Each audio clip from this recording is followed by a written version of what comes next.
अस्सलाम वालेकुम to all dear student. मैं आपका tutor Raza Latif complex analysis 2 lecture number 13 deliver करने जा रहा हूँ। आज जो हमारा न्यू टॉपिक है एक थ्योरम से रिलेटेड होगा। थ्योरम का नेम है, थ्योरम वेरी वेरी इंपॉर्टेंट, इसका नेम है सर्कल प्रिजर्विंग प्रॉपर्टी। कि सर्कल किस तरीके से अपने अजम्पशंस जो इसकी प्रॉपर्टीज़ हैं, एक्सियम्स हैं, उनको कैसे ये प्रिजर्व करता है, कैसे ये सेव कर लेता है। तो फर्स्ट ऑफ ऑल इसकी स्टेटमेंट की तरफ गौर कीजिएगा।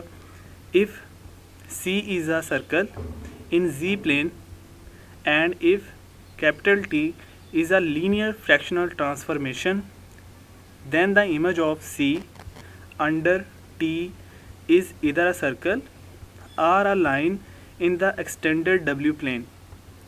The image is a line if and only if C is not equal to 0 and its pole is Z is equal to minus D over C is on the circle C. इस statement का ये recommendation है कि अगर एक C circle है जो कि Z प्लेन के अंदर एग्जिस्ट कर रहा है और अगर उसके साथ ही एक ट्रांसफॉर्मेशन ली जाती है जो कैपिटल T फॉर्म में लीनियर फ्रैक्शनल ट्रांसफॉर्मेशन है, तब क्या होगा कि जो इमेज ऑफ C है अंडर T के ऊपर, यानी कि C का इमेज T के जो अंडर है वो या तो एक सर्कल होगा या एक लाइन के तौर पे एग्जिस्ट करेगा, जो कि एक्सटेंडेड जब उसको थोड़ा सा फॉरवर्डली मूव करवा दिया जाता है, उसकी अगली ब्रांचेस के अंदर उसको कन्वर्ट कर दिया जाता है, तो वो W प्लेन में मूव कर जाएगा, यानी कि Z प्लेन से वो W प्लेन में मूवमेंट हो जाएगी। देन द जो इमेज, जो उसकी इमेज की फॉर्मेशन होगी, इज़ अ लाइन, जो इमेज है वो एक लाइन के तौर पे एग्जिस्ट करेगा। कब? If and only if C is not equal to 0, यानी कि जब वो C is not equal to 0 होगा तो वो एक लाइन के तौर पे and its pole Z is equal to minus D over C is on the circle C, और जो उसका पोल होगा Z is equal to minus D over C वो एक सर्कल C के तौर पे एग्जिस्ट करवाएगा। ये इसकी फॉर्मेशन है। हमने इसमें ये वेरीफाई करवाना है कि ये जो pole Z is equal to minus D over C है वो एक सर्कल C के तौर पे एग्जिस्ट करेगा कोई भी C इमेज अंडर T के ऑपरेट पे, यानी कि C जो इसका सर्कल के इमेज होगा वो अंडर T के ऊपर एक सर्कल को रिप्रेजेंट करवाएगी। ये हमने वेरीफाई करवाना होगा। प्रूफ की तरफ चलते हैं dear student. When C is not equal to 0 and T is a linear function, T is a linear function के इसकी डिग्री जो होगी कम्प्लेक्स नंबर की फॉर्म में, वेरिएबल की पावर इन कम्प्लेक्स सेंस में डिग्री 1 होगी, जिसकी वजह से वो लीनियर फंक्शन के तौर पे एग्जिस्ट करेगा। वो कौन सा है? वो T है, एज ए लीनियर फंक्शन है। तो सो वी से डैट, हम कह सकते हैं कि linear function map circles on to circle, linear function always maps on the circle होता है, और ये 1 भी एग्जिस्ट करवाएगा।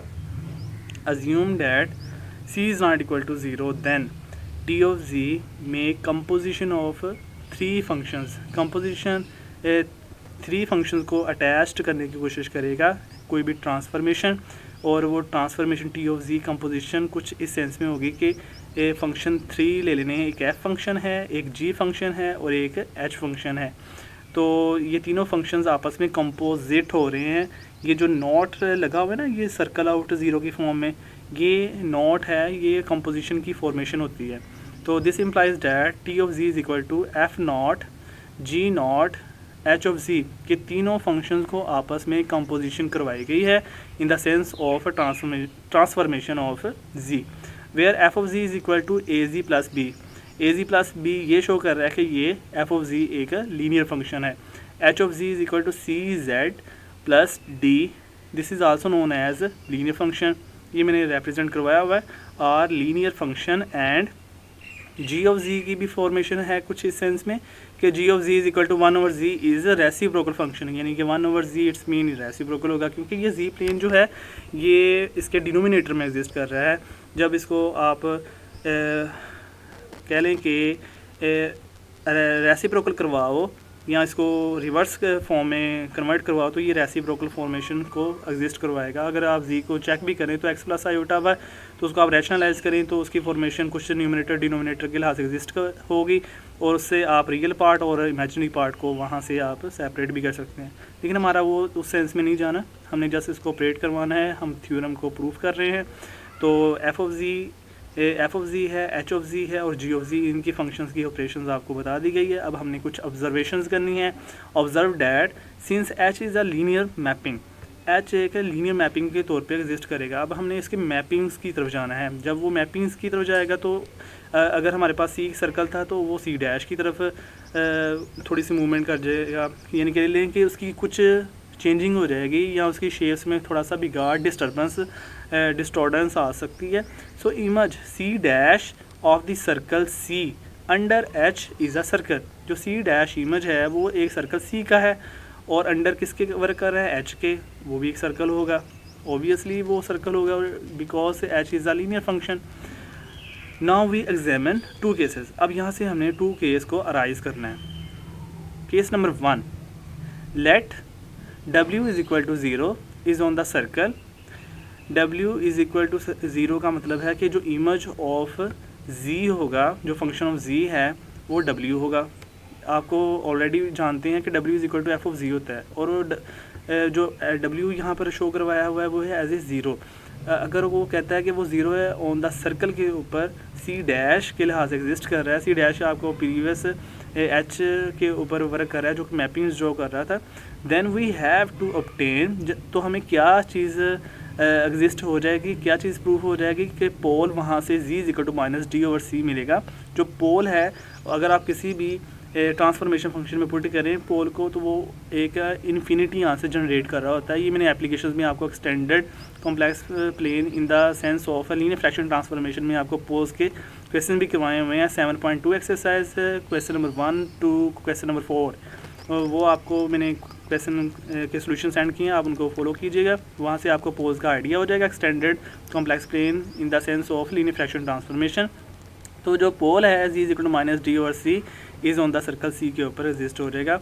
ये उस वक्त है जब सी डैश एक सर्कल के ऊपर होगा, यानी सर्कल के ऑन दी सर्कल वो वर्क कर रहा होगा और w इज़ इक्वल टू 0 होगा। ये केस नंबर 1 था। केस नंबर 2 की तरफ चलते हैं। Let w is equal to 0 is not on the circle.